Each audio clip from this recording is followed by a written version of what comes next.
Hello and welcome to another episode of Atlanta Brick Co. TV. I'm your host Mark. Today I'm joined by my brother Steven. How's it going? You might have seen him on a show called Lego Masters. He did pretty good. Check it out. I didn't have a beard. I looked very weird. I was there too. Anyway, we have to mention it if we're in the same room, I think. Usually. It kind of comes up. That's the way of coming up, you know? Anyway, so Lego Masters Steven, what is this on the table here? Describe what this is on This is, in fact, an Atlanta Brick Co. exclusive commission that we've done. You and I, we do commissions on and off.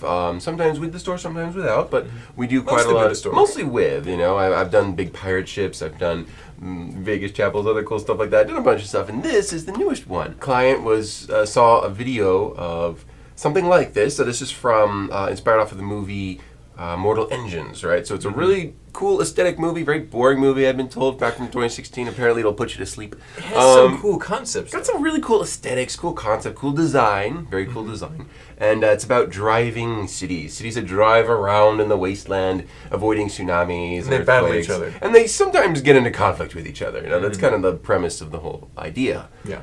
It's very interesting, and the guy saw one on YouTube, much larger than this. And he reached out, he's like, hey, can I get something like this but smaller? So we're like, we can absolutely do that. So I spent some time, and this is what happened. Fantastic. Yeah, so it was a commission build of a very specific genre, and I would say a rather challenging build subject. Very different, but right up my alley, because I've got all kinds of fun things I like in here. We've got some Tudor work in these houses. We've got some castle work, essentially, if you could call it that. Yeah, it's like a castle on tank treads, right? It's like a Victorian-era steampunk theme, which is one of my favorite themes, frankly. So yeah, this was definitely in my wheelhouse, no pun intended. And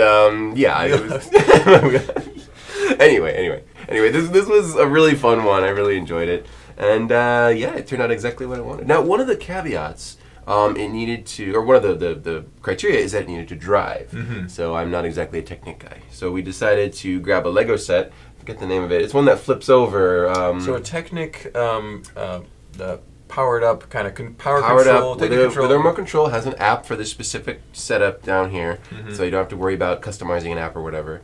So we just grabbed that, and I just started building off of it, and it worked out great. Nice. So the build process was pretty smooth then. You weren't like having to rework a lot of things. You didn't have to go back and fix stuff too often. It just kind of built itself. It was very straightforward. The base was very easy to just throw some Technic bricks on there, platform it off. I had to leave some empty room for the buttons to turn it off and on. And because of that, I had to save a lot on weight. So most of these buildings are empty, like it's just hollow for weight saving. It's basically a facade, but that comes with that's what the client wanted. He wanted something to move, and it drives. So. Now, Stephen, you mentioned this is mostly hollow on the inside to save weight, but is it any of that accessible? Can we remove any panels? Is there any details inside that you want to show off? Yeah, so it's mostly hollow, but there are a few elements where you can actually look in and see some details on the inside. Mostly this front building here. So this whole cannon comes off, so you can use it for other stuff if you want to. And you can see the engine room on the inside with lots and lots of dials and gauges, and it adds a little bit of extra light so you can actually look down and see. Also at the front, you have this spinning wheel. So imagine you have your mare or your pilot or whatever. You can attach him to the wheel and then turn the wheel around pretty easily. You just got to reach in here. And there we go. And now he's driving. So almost like how a submarine has the viewport basically that like turns the submarine around, the viewpoint. I really like that feature. It's just always like, I've always wanted to look through a submarine hole, and I thought it was pretty fun. So I kind of added a little bit there. There's also a few little holes. You can actually reach these windows here on the side, so you can have minifigures shooting out or whatever with their blunderbuss or whatever. So yeah, there's plenty of opportunity to play around on the inside a little bit, although it is a little cramped. But I thought it'd be fun to just have a little bit of space in there. So despite being somewhat light on the inside, it does have detailed accessories and walls and controls in there for minifigures. Exactly. So some stuff for your minifigures to have fun with. Nice. Yeah, so a little bit of weight constraints there. Yep. For sure. Little challenge there, but nothing crazy. Still got a lot of height and a lot of detail, at least from the outside. I'm really liking these like lanterns back here, these street lights. Yeah, so it's in two halves, right? The front half is a little bit more military based with all these hilarious cannons and stuff at the front. These are very fun to make. But the back is more civilian based. So at the back we have like a little walkway with lanterns, a little alarm bell in case, they have to, like, oh no, they're coming, we gotta get out of here, or something like that. Though it's for emergencies. There's a clock, of course. So at the back, it also links up to the front area here. The back is the back is more for peaceful life, and the front is more like charge. much, all guns facing forward kind of thing. So.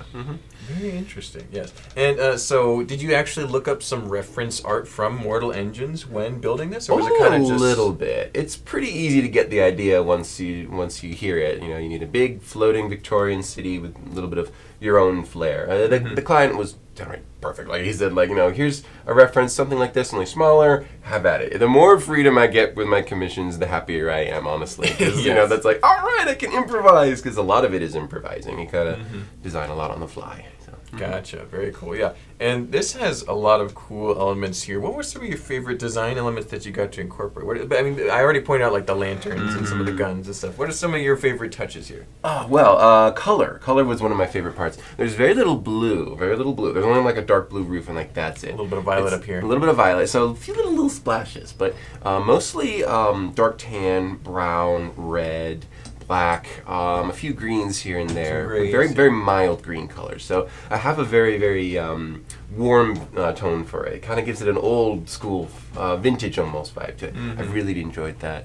Other details, I really like these side smokestacks that came out the side. They just fit so well. I just threw those on there. I'm like, yeah, that's perfect. So enjoy that. Enjoy the cloud at the top. Big smokestack. Yep. The back doors are pretty fun. I some people in the comments are going to point out, what's with the Minecraft banners? There are a couple of banner designs, but nothing that was really striking me as like with red and whatever. So I put them on there. I'm going to show them to our guy, see if he likes them. If not, I can replace them very easily. But I thought they looked kind of cool. And everyone else was like, I'll take them off later. Everyone's like, keep them. They look good. So that's a funny little... I just threw it in there. So This is the spontaneous. Probably going to be the fun result, but if the client is not necessarily like fond Sold of the on it, Minecraft yeah. creeper logo, we have a lot more generic style. Yeah, but that one banners. just worked. So I kept it on there for the moment. You like so, that yeah, style, just a yeah. little funny That's thing. fun. I also love my cannon at the front here. This was a fun one to build.